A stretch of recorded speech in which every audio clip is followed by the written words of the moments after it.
Hello, নমস্কার। আমি আপনাদের সামনে এখন মুড়ির পান্তুয়া দেখাবো। তো আপনারা দেখতে থাকুন, সাবস্ক্রাইব করুন আর লাইক করুন প্লিজ। তো দেখুন,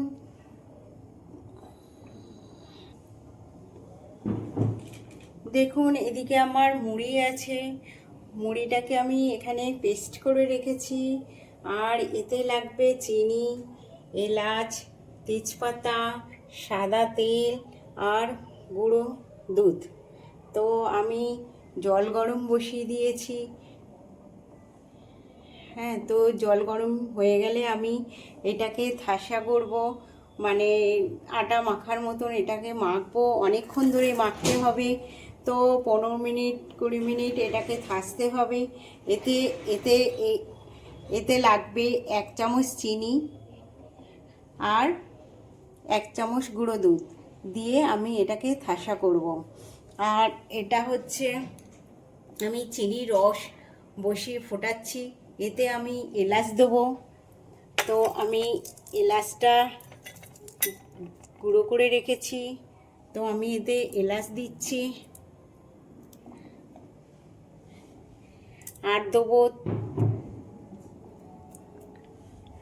দেবো তেজপাতা দিয়ে আমি এটাকে ফোটাবো। তো এটা এটা অনেক ভালো স্মেল আসবে।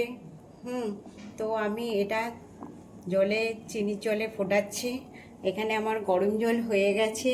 তো আমি এটাকে থাসাটা তৈরি করে 5 মিনিট বাদে দেখাচ্ছি। দেখুন, আমার কড়াটা গরম হয়ে গেছে। তো আমি এতে সাদা তেলটা দেবো।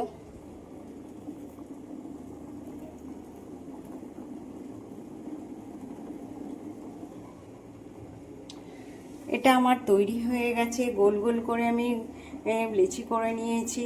তো পান্তুয়ার মতন গোল গোল করা হয়ে গেছে। তো তেলটা গরম হলেই আমি ছাড়বো। তো এটা লাল লাল করে ভাজতে হবে। এদিকে আমার এটা হয়ে গেছে চিনির রসটা। তো আমি এটা অফ করে দিচ্ছি।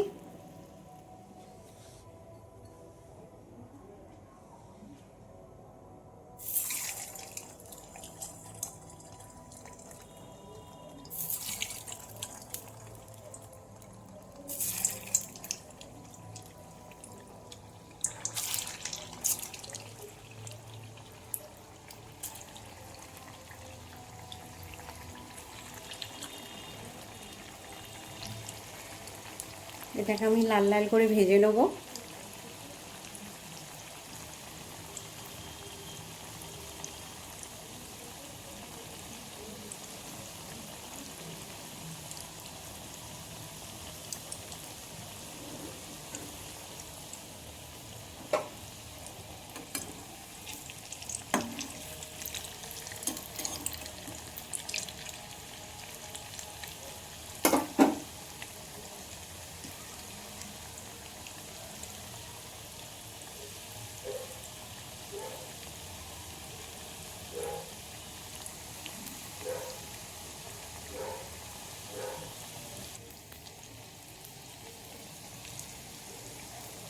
আমার এটা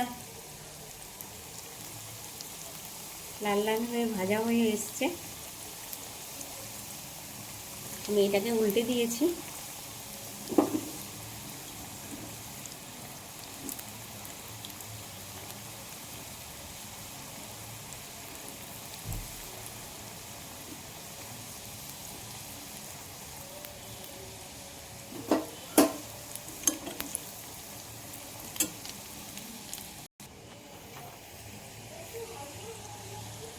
দেখুন, আমার এটা ভাজা হয়ে গেছে। আমি এটাকে অফ করছি। আর চিনির রসটাও হয়ে গেছে। আমি এর মধ্যে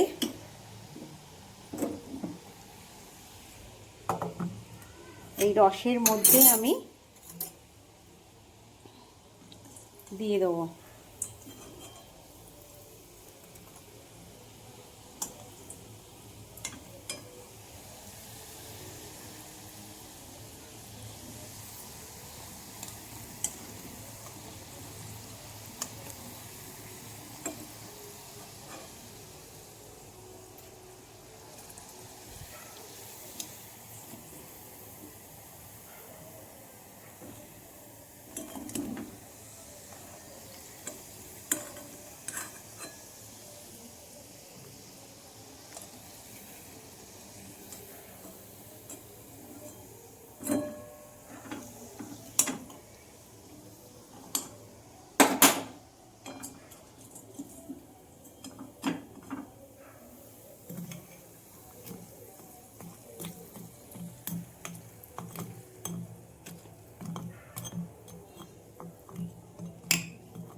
দেখুন আমার মুড়ির পান্তুয়া তৈরি হয়ে গেছে। হ্যাঁ, তো এটা এখন ভিজবে, এর ভিতরে রস ঢুকবে, তারপরে খেতে ভালো লাগবে। তো আপনারা দেখতে থাকুন আর আমাকে সাবস্ক্রাইব করুন, লাইক করুন প্লিজ, কমেন্ট করুন প্লিজ প্লিজ প্লিজ।